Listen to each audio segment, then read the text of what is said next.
15 na contractors, 15 lang ang naka-corner ng flood control project funds. Ito ang wow trending matapos na isiniwalat ni Mayor Magalong na meron siyang hawak na mga ebidensya sa umano'y korupsyon sa flood control. Tinanggihan ni Marcos Jr. ang alok ni Mayor Benji Magalong. OMG! Umaasa si Baguio City Mayor Benjamin Magalong na sa mga ginagawa ngayon ni Pangulong Marcos Jr. laban sa palpak at maanumalyang flood control projects, tuloy-tuloy na matukoy at mahubaran ang mga nasa likod nito. Paliwanag niya, hindi lang mahihinto dyan sa kontraktor, hindi rin lang mahihinto sa DPWH. Sana tuloy-tuloy yan para really ma-determine to see who are the politicians behind it. Pero tinanggihan ng Malacanang ang alok ni Baguio City Mayor Benjamin Magalong na manguna sa investigasyon sa umano'y korupsyon sa flood control projects at sinabi na hindi kailangan ng lead investigator. Unang-una po ay naibigay na po ng ating mahal na Pangulo ang mekanismo o sistema kung papaano ito maimbestigahan at nagbigay na nga rin po siya ng direktiba sa Regional Projects Monitoring Committees, anya ni Communications Undersecretary Claire Castro sa briefing sa palasyo. Ayon pa kay Claire Castro na anumang impormasyon ni Mayor Magalong ay dapat isumite direkta sa Pangulo, lalo na kung kumpleto at may ebidensya. Kung anuman po ang meron siya, kung ito po ay kumpleto at maaari niya po itong isumite agad-agad sa ating Pangulo para iyong sinasabi po nilang 67 na mga congressman at mukhang sila ay identified ni Mayor Magalong. Hindi po ba mas magandang maibigay na niya ang report na ito sa ating Pangulo? At kung kinakailangang maidemanda o makasuhan ng may sapat na ebidensya, agad-agad na nga rin po itong dapat gawin.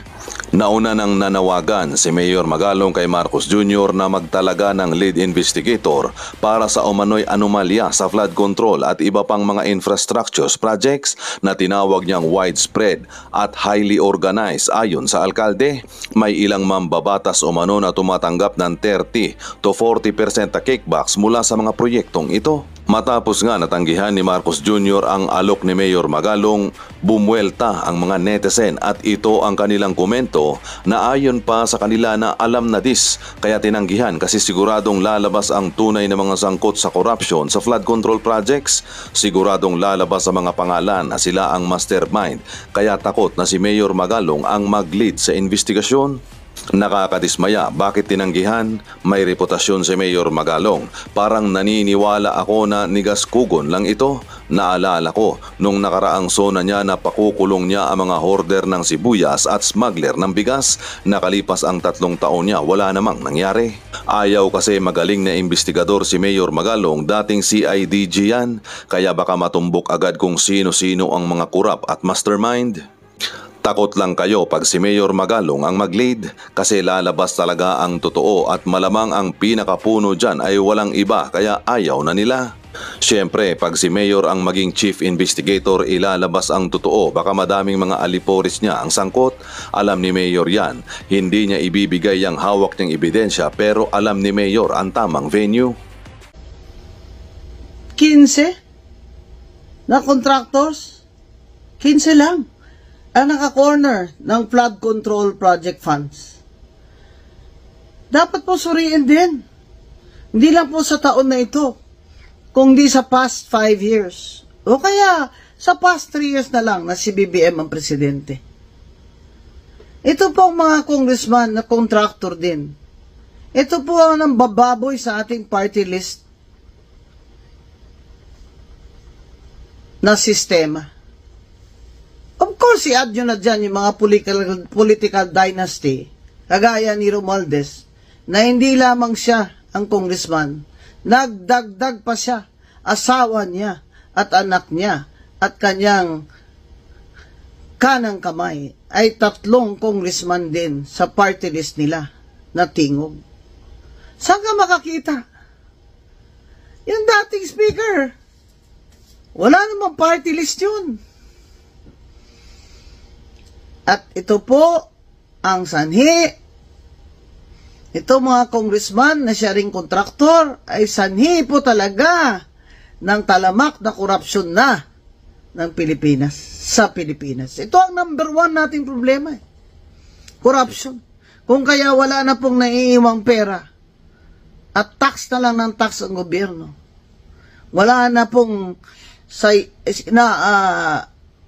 binibigay na pondo sa budget para sa mahihirap, para sa kalusugan ng mahihirap, at sa mga long-term projects na sana ay totoong pinag-aralan at talagang totoong makakapagbigay ng mga trabaho sa ating mga kababayan at mag-earn naman ng income sa Pilipinas, sa ating bansa. Ito po talaga ang problema natin, yung corruption. 3 years na si BBM. Saka lang niya na-realize na talagang sobra na, tama na, tigilan na. 3 taon, tulog lang ang presidente natin. Hindi niya alam na ang GSIS pala natin, kung saan ang ating mga insurance ay nakasalalay dyan, ay nilagay ng chairman at ng mga direktor ang 1 billion sa isang online gambling company. Hindi alam ni BBM? Wala nga siyang alam. Kung ganyan. Tapos kung maka-iling-iling lang siya, para siyang, well, you know, I didn't know that. I didn't know that. You didn't know that? So what are you gonna do about it now, Mr. President? Tanggalin nyo na yan sila. Tanggalin nyo silang lahat. Pinaka-stable yan na insurance fund yung GSIS dahil kinakaltas yan sa sweldo naming mga government employees. Tapos ganyan lang. Ilulugi. Hindi man lang sinabi sa members na sila ay nagpaplano na maglagay ng 1 billion dyan. Alam mo kung bakit? Palagay ko nga sila din may personal na mga kanya-kanyang investment dyan Dahil akala nila kikita yung online gambling na yan. Hindi ba dapat pinagbabawal yan? Tayo nga ng mga public officials na empleyado. Kahit ako, hindi ako official ngayon, public figure ako. Hindi ako dumadaan sa mga casino. Kung dumadaan man ako papuntang mga restaurant, ay hiyang-hiya po ako. Kasi po talagang dapat naman ipagbawal ang mga public officials at empleyado na pumasok man lang sa casino. Lalo na po mga huwes, piskal, at mga elected officials.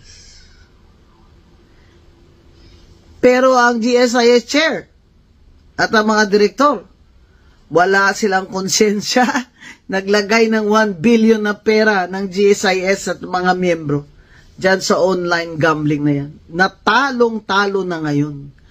Talong-talo na. Hindi na maibabalik yung pera natin. Dapat sa mga yan, kasuhan niya ng plunder. Dahil more than 50 million yung 1 billion na ito.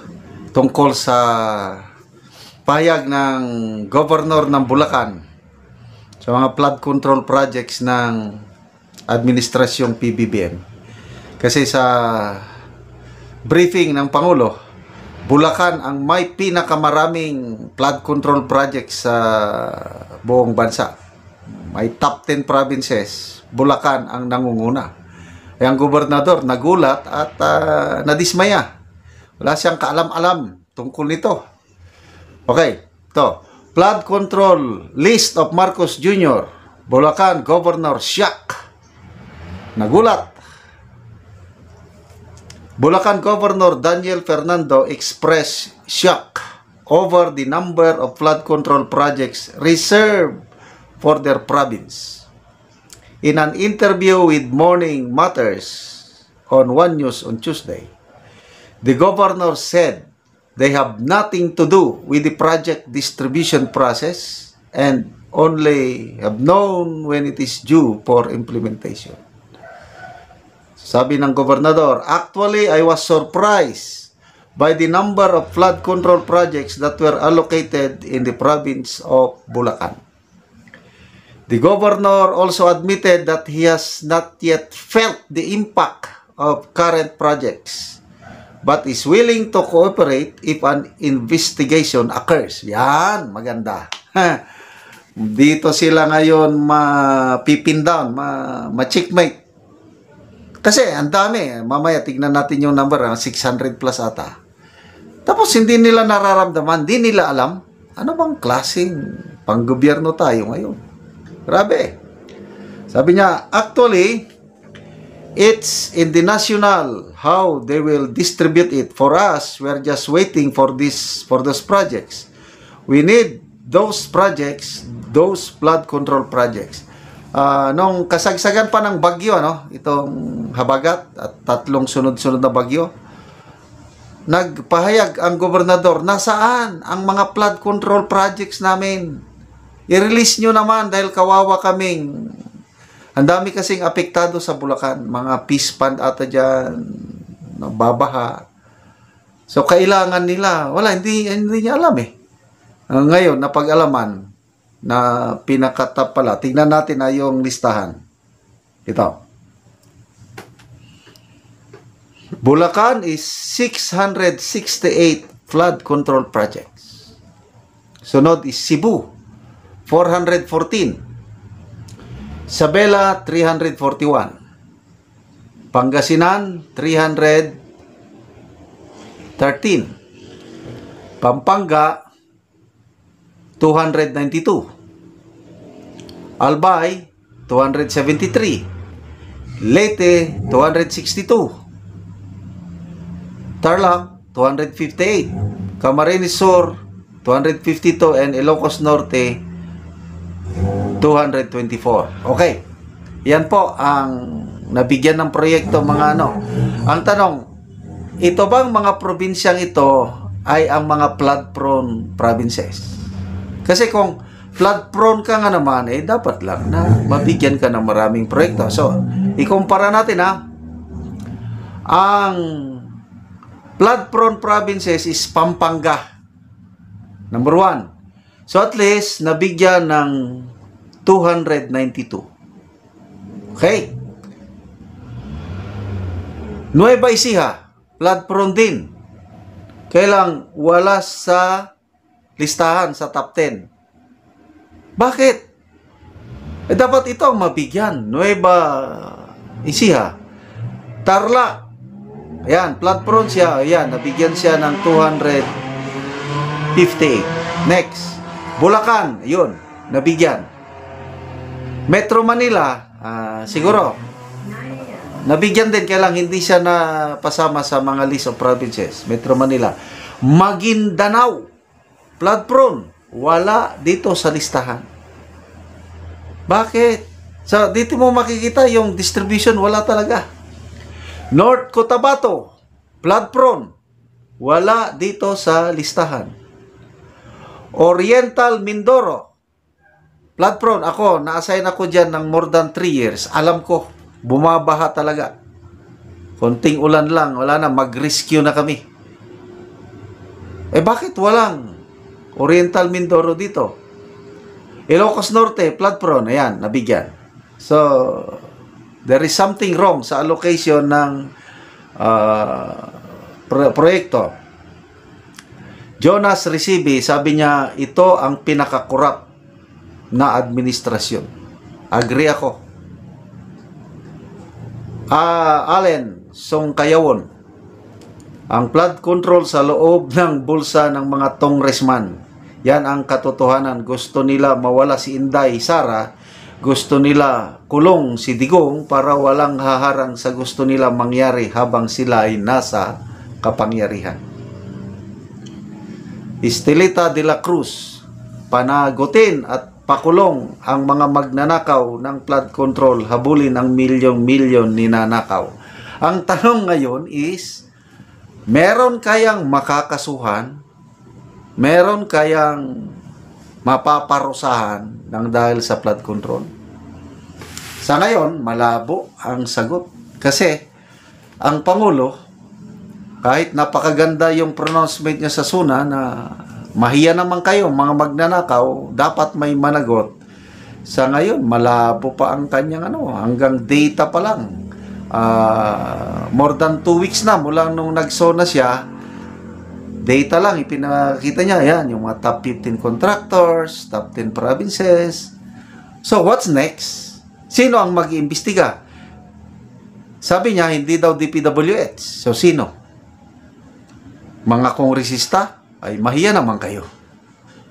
So, ang pinaka-the best so far ngayon is Blue Ribbon Committee ng Senado. Or, the better, parallel investigation, habang nag-iimbestiga ang Blue Ribbon, okay, pag mag-create ng Pangulo ng independent body na ang head, si General o Mayor Magalong, sasaludo na ako sa Presidente. Totohanan na. Kailang hanggang hindi pa niya ginagawa yan, alanganin ako. Baka hanggang salita lang yung kanyang sona na dapat may managot. So, mas aasa po tayo sa Blue Ribbon Committee. Sigurado iimbestiga nito. Nagsalita na si SP Escudero na okay, yung mga contractor niyan, imbestigahan ng Blue Ribbon Committee para maliwanagan yung issue against sa kanya na yung campaign donor na daw niya na contractor, kasama doon. So, hindi siya natatakot na maimbestigahan ng Blue Ribbon Committee. Yun ang dapat.